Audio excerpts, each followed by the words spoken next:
தமிழக சட்டமன்ற தேர்தலுக்கு முன்பாக பிரதமர் மோடி பசும்பொன் வருவார் என பாஜக மாவட்ட தலைவர் முரளிதரன் தெரிவித்துள்ளார்.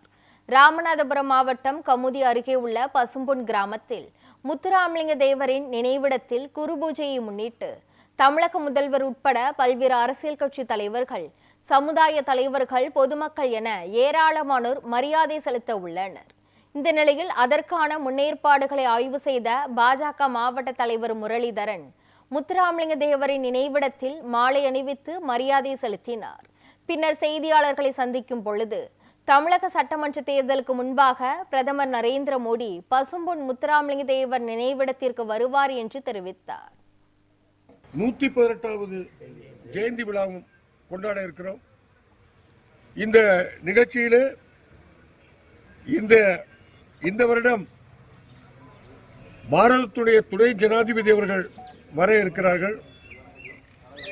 அது மட்டும் இல்லாமல் பாரதிய ஜனதா கட்சியின் தமிழக தலைவர் நயனார் நாகேந்திரன் அவர்களும் இங்கே கலந்து கொள்ள இருக்கிறார்கள்.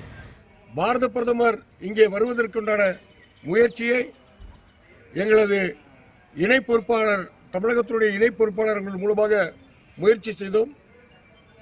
ஆனால் பீகாருடைய சட்டமன்ற தேர்தலின் காரணமாக அவர்கள் இங்கு வர இயலாமல் இருக்கிறார்கள்.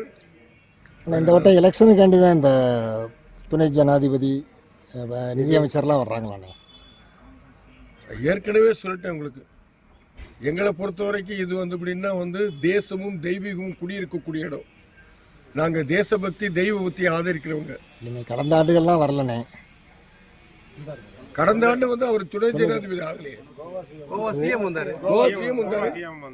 ராஜ்நாத் சிங் வந்திருக்காரு. ராஜ்நாத் சிங் ஏற்கனவே அகில பாரத தலைவராக இருந்தபோது வந்திருக்காரு. உங்களுக்கு பிஜேபியை பொறுத்த வரைக்கும் உங்களுக்கு இதை உங்களுக்கு ஒரு ஆலயமா தான் நினைக்கிறோமே தவிர அரசியல் இடமா நாங்க நினைக்கல.